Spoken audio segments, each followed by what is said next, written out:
Dividend investing. Have you ever wanted to retire early? If you're like me, retirement sounds amazing, but it seems so far away. Well, with some simple steps, anyone can have more than enough passive income from investing strategies that don't require any work after the initial setup. So if this sounds interesting to you, then let's get started. Dividend investing is a strategy that allows you to invest in shares of stocks and receive quarterly or annual dividend payments from those investments. What are dividends?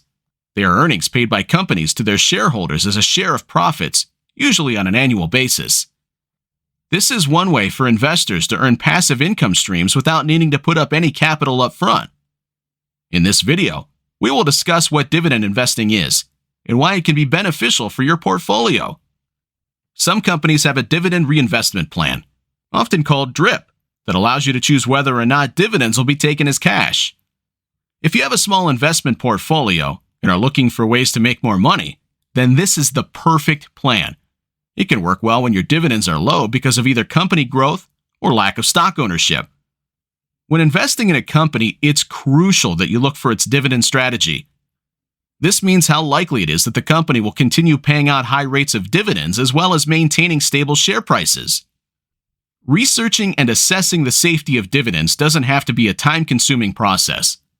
With some quick math, you can do your own research in minutes. All it takes is comparing earnings with dividend payments. Basically, see how much the company generates versus pays out. Stable dividends.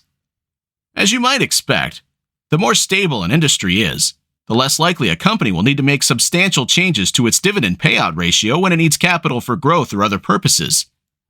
The secret to finding great dividend stocks is their history of stable income and cash flow. Look for companies that have histories of paying out the same dividends year after year, as those are more likely to provide a payout ratio you can count on. Investors tend to invest in either a high dividend yield approach or high growth rate strategy. Portfolios, such as the one with an emphasis on stocks that will be yielding income now but growing dividends over time. They have two different purposes. With a high dividend yield approach, you'll find yourself invested in companies that have a good cash flow and slow growth. The dividends provide for investors who are looking to collect an immediate income. So how much are you thinking of investing? Let us know in the comments below. And if you found this video helpful, make sure to give it a thumbs up and subscribe to this channel. Don't forget to turn on the notifications for the latest updates.